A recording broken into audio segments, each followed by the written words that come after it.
အားလုံးပဲမင်္ဂလာပါ UK Matchday ရဲ့ Facebook နဲ့ YouTube Channel ကနေကြိုဆိုပါရစေဒီကနေ့ရဲ့နောက်ဆုံးရအားကစားသတင်းတွေကိုကြည့်ရမယ်ဆိုရင်တော့မနေ့ညက FA Cup ပြိုင်ပွဲရဲ့တတိယအဆင့်ပွဲစဉ်တွေကိုမဲနိုင်ရေးဆွဲသွားခဲ့ပါတယ်ဆိုတော့ FA Cup ပြိုင်ပွဲကြီးကကမ္ဘာဘောလုံးလောကမှာနှစ်ပေါင်းသက်တမ်းအရှိအကြာဆုံးပွဲပါဆိုတော့ဒီပွဲကြီးကိုစတင်ကျင်းပခဲ့တဲ့အချိန်ကဆိုရင်အခုနှစ်ပေါင်း149ချိန်ထိရှိပါပြီဆိုတော့ FA Cup ပြိုင်ပွဲရဲ့တတိယအဆင့်ရေးဆွဲအပြီးမှာတော့ဟိုးအောက်တန်းက Premier League ကနေရီလို့ရှိရင်အဆင့်8တန်းမြောက်မှာရှိတဲ့ဒီနန်းလီလိုပဲပြောမလားအပျော်တန်းကလပ်လေးဖြစ်တဲ့ Marine အသင်းကဇယားထိတ်က Tottenham Hotspur နဲ့ထိတ်တိုက်ဆုံတွေ့မယ်သူတို့ရဲ့အိမ်ကွင်းမှာတွေ့ရမှာဖြစ်တော့သူတို့ကတကယ်ကိုပျော်ရွှင်ကြည်နူးနေကြတယ်ဒါအပြင် Manchester City က Birmingham City နဲ့တွေ့ပြီးတော့ Manchester United က Watford နဲ့တွေ့မယ် Liverpool က Aston Villa ရဲ့အဝေးကွင်းသွားကြရမှာဖြစ်ပြီးတော့ Chelsea ကတော့ Morecambe လို့ခေါ်တဲ့ဒုတိယထပ်အသင်းလေးနဲ့တွေ့တယ်လက်ရှိ Champion Arsenal အသင်းကတော့အိမ်ကွင်းမှာ Newcastle နဲ့တွေ့မှာပါတတိယအဆင့်ပွဲစဉ်တွေကိုလာမဲ့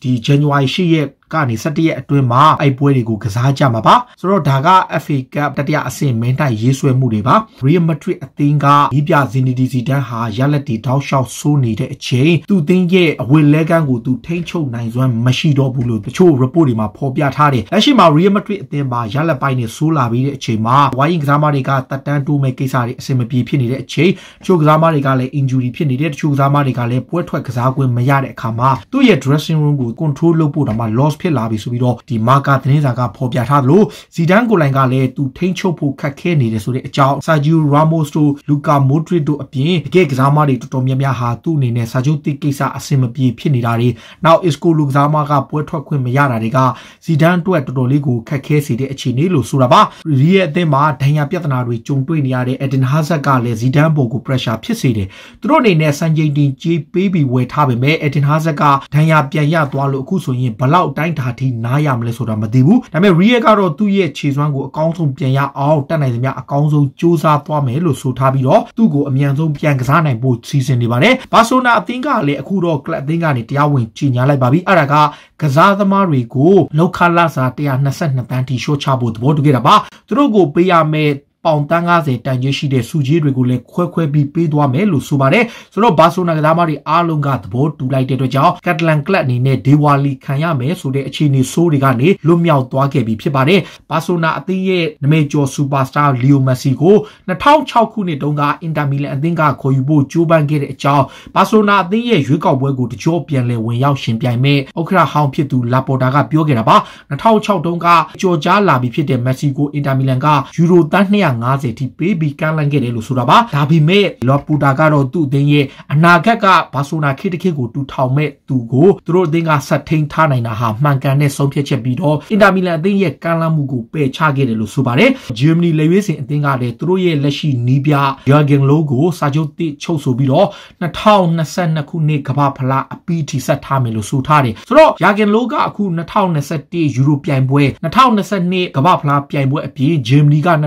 2024ခုနှစ်မှာအင်ရှင်ဖြစ်ယူရိုပြိုင်ပွဲကိုကျင်းပခွင့်ရမှာဖြစ်လို့ယာဂင်ဂလိုလိုအတွေ့အကြုံရှိတဲ့နီးပြတယောက်ကိုဆက်ထားခြင်းနဲ့သူက2006ခုနှစ်ကဒီဂျာမနီနိုင်ငံမှာကျင်းပခဲ့တဲ့ကမ္ဘာဖလားပြိုင်ပွဲကြီးအပြီးကလင်းစမန်ရဲ့နေရာမှာအစားထိုးတာဝန်ယူခဲ့ရင်းကသူ့လက်ထက်မှာကမ္ဘာဖလားချန်ပီယံတစ်ချိန်ရထားခဲ့တာပါဒါကြောင့်ဂျာမနီဘက်ကလည်းသူ့ကိုဝါရစ်နီးပြတယောက်အနေနဲ့ဆက်ထိန်ထားနိုင်ဖို့သဘောတူခဲ့တယ်လို့ဆိုပါတယ်မန်ချက်စတာယူနိုက်တက်ရဲ့ဂန်ဝင်းကစားမဟောင်းဂယ်ရီနဘီကတော့ကလပ်သင်းတွေအားလုံးကြုံတွေ့နေရတဲ့ပရီးမီးယားလိဂ်က VAR rules နဲ့ handball rules တွေကိုတော်တော်လေးစိတ်ပြတ်နေလို့ဆိုထားတယ်သူ့ရဲ့အမြင်ဆိုရင်ဒီဟာတွေဟာတကယ်ပရီးမီးယားလိဂ်ပြိုင်ပွဲကိုပို့ပြီးတော့အဆင့်တန်းကျစေတယ်ပို့ပြီးတော့ controversial ညင်းပွားပေါ်ရဖြစ်စေတယ်လို့ဆိုထားပြီးတော့ပရိသတ်တွေအတွက်တော့မသိဘူးကစားမတွေတခြားသူတို့လိုဖန်တစ်တွေအတွက်ပါတော်တော်လေးကိုစဉ်းစားရကြက်တဲ့အခြေအနေမျိုးဖြစ်နေပြီးတော့တပတ်မှာဒါဒီကိုကြီးသူတို့ဆွေးနွေးနေရတာကတော်တော်လေးကိုစိတ်ပြက်စရာကောင်းတယ်ဆိုပြီးတော့ဝေဖန်ထားပါတယ်ဖြစ်နိုင်ရင်တီးခြားရှင်းလင်းတဲ့ဆုံးဖြတ်ချက်မှုတွေနဲ့လုတ်ပေးတဲ့နေဆိုပြီးတော့ပရီးမီးယားလိဂ်ကိုသူက pressure ပေးထားတယ်မန်ချက်စတာယူနိုက်တက်ကတော့အခုဗီလာရီရဲ့အသင်းရဲ့နောက်ခံလူဖာတိုရက်စ်ကိုစိတ်ဝင်စားနေတယ်ဒီကစားမက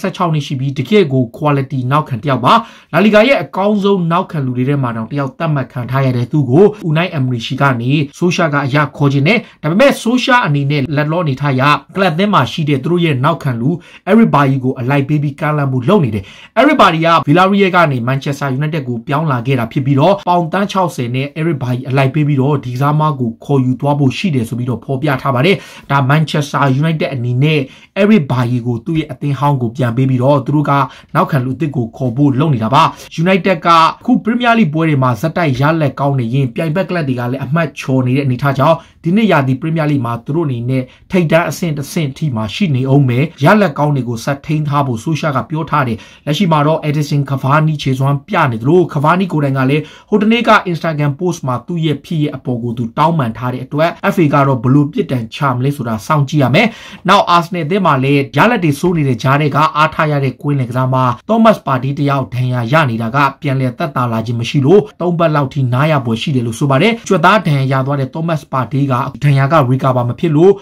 Lamedabek Cabe, Mountland and Dabi Buego Luecho me api, now tap below boys in the good Luecho ame Matibulo Sutare, ask ne to now tap. Gmare Tone Chet Kuba, Asne the Nibia Mike Atitagaro, Dinea di Mark Latin Susuwa Pinidro, Lamea di Matita Pukaunamo, Pianle T Sound is a Kalama, Dita Pukaune, Xama Atetico Yashibo, Adingo Council Seneja Tisabo Hatun in a transfer window Nakula Lu Adelu Sutare, Lashinitaya, two say Jack Zama, Nayagudo, Nuya di Makota Pibi, could do say Jack now take Zama Rigo, Pianshu Nakula Kota, no, Pianle change out 9 1 she at the go to Tisao. Yongji needed to go window Nakula, Kazamari, Koyuquin, Peba, to down so tabare. AC Milan, the year Queen Lexama, Channel Lulubo, Yadiko Masajo, the Danko Sonome to go, Uyo party Dankladika, Cogenide, Dijarama, Manchester United Lepare, United car, a look beyond switch in the yarn I made Turkey Lewis in Kazamago, the Nuyadima Kobo Loni be make Kazama Kuranga, Leshi Milan, the year Chiswan, Gladinga, Aumilare, Chini, Murigo, Chile, the Yao City, Mabe Sunny below, AC Milan, Sajo, the Chosu Bushide.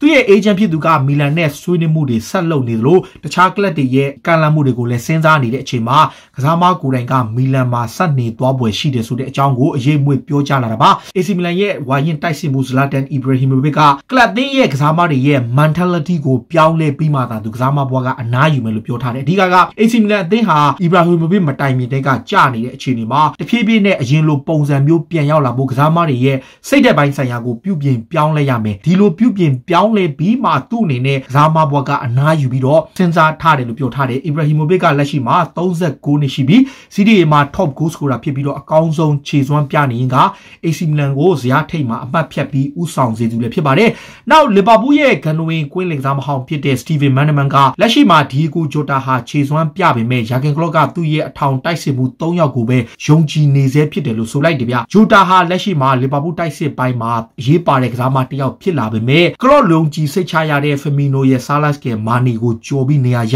ဖို့ထက်တကယ်လို့မဖြစ်မနေတယောက်အောက်ရမယ်ဆိုရင်သူ့ကိုယ်သာအောက်ဖို့ရှိတယ်ဆိုပြီးတော့သူကပြောထားတာပါလီဗာပူးရဲ့နီးပြယာဂင်ကလော့ကတော့အခုလောလောဆယ်မှာပွဲချက်ကာလမှာကလပ်တင်ဘက်ကဒဏ်ရာပြဿနာတွေရင်ဆိုင်နေရတဲ့အချိန်နောက်ခံလူဂျိုကိုမတ်စ်တို့ဗန်ဒိုက်တို့အပြင်ဖရန့်အလက်ဇန်နာအာနိုကလည်းမတက်တာသေးဘူးနောက်ယန်နန်ရှက်ခီဒီတို့တခြားကစားသမားတွေအများကြီးတဲ့မှာဂျိမ်းစ်မင်နာပါဒဏ်ရာရသွားတော့လာမယ့်တစ်ပတ်ကံမဲ့ပရီးမီးယားလိပွဲတော်မသေးကြဘူးလို့ပြောထားပါတယ်ဆိုတော့သူတို့ကချန်ပီယံလိပွဲကိုလွဲချော်ပြီးတော့ပရီးမီးယားလိကအပွဲကိုပါမသေးကြမရတဲ့အခြေအနေမှာရှိလို့လီဗာပူးအနေနဲ့အဓိကကစားသမားတွေကိုဆက်ပြီးဆုံးရှုံးသွားမယ်ဆိုပြီးတော့ယာဂင်ကလော့ကသတင်းစာရှင်းလင်းတဲ့မှာပြောထားတာပါနျူကာဆယ်ကလည်းတောက်ကြနေမှာကံမဲ့ပရီးမီးယားလိပွဲအတွက်သူတို့ ready မဖြစ်သေးဘူးလို့ဆိုထားတယ်အခုလောလောဆယ်မှာကစားသမား4ယောက်နဲ့ဝန်ထမ်း1ယောက်ကိုဗစ်ဖြစ်ထားတယ်အခုသူတို့ရဲ့ training လေ့ကျင့်ခန်းကိုပါသူတို့ပိတ်ထားရတဲ့အခြေအနေဖြစ်နေတယ်ဆိုတော့နျူကာဆယ်အနေနဲ့လက်ရှိနေထားရအက်စတိုမီလာနဲ့တောက်ကြနေပွဲကိုကံဖို့ကိုသူတို့ဘက်ကဂျိုးပန်းနေရတဲ့အခြေအနေနဲ့လေ့ကျင့်ခန်းမှာပိတ်ထားရပြီးတော့ကိုဗစ်ကူးမှုကိုဆက်ပြီးစောင့်ကြည့်နေရသေးဖြစ်တယ်လို့ဆိုထားပါတယ်တခါ Chelsea အသင်းကလည်းလက်ရှိမှာဘိုင်မြူနစ်ရဲ့နောက်ခံလူအာလာဘာကိုခေါ်ဖို့လုပ်နေတယ်အာလာဘာဟာရာသီကုန်မှာစာချုပ်ကုန်ဆုံးတော့မှာဖြစ်လို့သူ့ကိုအသင်းကထွက်ခွာခွင့်ပေးတော့မယ့်အခြေအနေမှာ Chelsea ဘက်ကလက်ဦးမှုရပြီးခေါ်ချင်တာပါဘယ်နောက်ခံလူရောဆန်နာဘက်ရောကစားလို့ရတဲ့သူ့ကိုအရခေါ်ယူဖို့ Chelsea ဘက်ကစတင်လှုပ်ရှားပြီးတော့အာလာဘာရဲ့ agent ဖြစ်သူနဲ့တွေ့ဆုံဆွေးနွေးခဲ့တယ်ဆိုပြီးဖော်ပြထားပါတယ်တခါ Chelsea ကဟိုတနေ့က Tottenham နဲ့ကန်တဲ့ဒါဘီပွဲမှာ Hassan Adrai ကိုအသုံးမပြုခဲ့တဲ့ပေါ်နီးပြကဘာပြောထားလဲဆိုတော့လမ်ဘတ်အနေနဲ့ပွဲတိုင်းမှာကစားသမားတွေကိုပြင်မမှန်ဇက်တိုက်သုံးနေရတဲ့အတွက် rotate လုပ်တဲ့အနေနဲ့ Hassan Adrai ကိုအဲ့ဒီပွဲမှာမသုံးခဲ့တာဒါအပြင် Christian Pulisic လည်းပြန်ကစားနိုင်လို့သူ့အနေနဲ့ rotate system ကိုတွားရတဲ့အကြောင်းကိုသူပြောထားပါတယ် Tottenham Hotspur အသင်းကလည်းလက်ရှိမှာဘိုးနောက်ခံလူတယောက်ကိုလိုချင်တယ်ဆောင်းရာသီကာလမှာ Swansea ကစားသမားတယောက်ကိုခေါ်ထားပေမဲ့လက်ရှိနေထားရ January မှာနောက်ထပ်ဆန်နာဘက်တယောက်လိုချင်တယ်သူတို့အနေနဲ့လူသဆွဲလိုရဲ့ဆန်နာဘက်တယောက်ဖြစ်တဲ့ Marco Ferrari ဆိုတဲ့ကစားသမားပါ28နှစ်ရှိပြီတကယ့်ကိုအတွေ့အကြုံရှိသလို Serie A မှာလည်း ဆဆွဲလူအသင်းကတော်တော်လေးကိုကောင်းတဲ့အချိန်မှာဒီခံစစ်မှုကိုသူတို့အနေနဲ့အရာခေါ်ခြင်းနဲ့မော်ညိုကိုတိုင်ကအဲ့ကစားမရဲ့ခြေစွမ်းကိုစောင့်ကြည့်နေပြီးတော့ကင်းထောက်တွေဆေလို့ပြီးတော့လေ့လာနေတယ်လို့ဖော်ပြထားပါတယ်မန်စီးတီးကလည်းအင်တာမီလန်ရဲ့တိုက်စစ်မှုလိုထာရိုမာတီနက်ကိုစတင်ဆွေးနွေးနေပါတယ်မန်စီးတီးအနေနဲ့မာတီနက်စ်ကိုရဖို့အချိန်ချင်းကြိုးပမ်းခဲ့တာပါဆောင်းရာသီကာလမှာတော့လိုထာရိုမာတီနက်စ်ကိုတရားဝင်ဆွေးနွေးဖို့ပြုလုပ်နေလို့သူ့ရဲ့ agent ဖြစ်သူကလည်းမန်ချက်စတာစီးတီးအသင်းတာဝန်ရှိသူတွေနဲ့ပြီးခဲ့တဲ့ရက်ပိုင်းကဆွေးနွေးခဲ့တယ်ဆိုပြီးသတင်းတွေမှာဖော်ပြထားတယ်ဒီအင်တာမီလန်ကသူတို့ရဲ့လူငယ်တိုက်စစ်မှုကိုလက်ရှိလောက်ခလာစာရဲ့၄စာကျော်ထိတိုးပြီးတန်တိုးခြင်းပေမဲ့မန်စီးတီးကသူ့ရဲ့ရော်ချေးစာချုပ်တိုင်းပေးပြီးအရာခေါ်သွားဖို့ပြင်တာပါသူ့ရဲ့ရော်ချေးစာချုပ်ကယူရို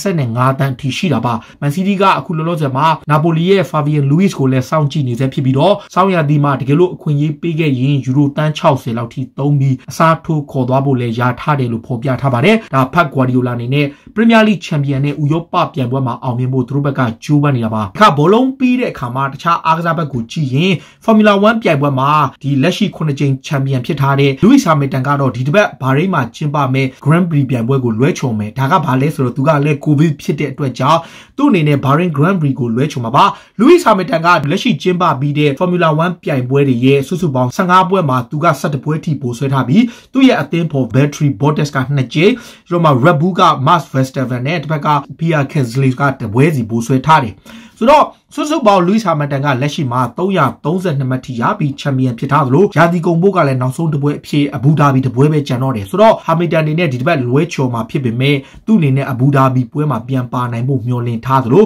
လက်ရှိမှာလည်းဗြိတိန်ကချီးမြှင့်တဲ့အမြင့်ဆုံးဆုကိုပါရရှိဖို့ဖြစ်နေပါတယ်ဒါကတော့စိတ်ဝင်စားစရာနောက်ဆုံးရအားကစားသတင်းတွေကိုတင်ဆက်ပေးတာပါခုလိုမျိုးစိတ်ဝင်စားစရာအားကစားသတင်းတွေကိုနားဆင်နေတဲ့ကြည့်ရှင်တော့ UK Matchday ရဲ့ Facebook နဲ့ YouTube Channel ကို follow လုပ်ကြပါလို့တောင်းဆိုရင်းနဲ့အားလုံးကိုကျေးဇူးတင်ပါတယ်ဗျ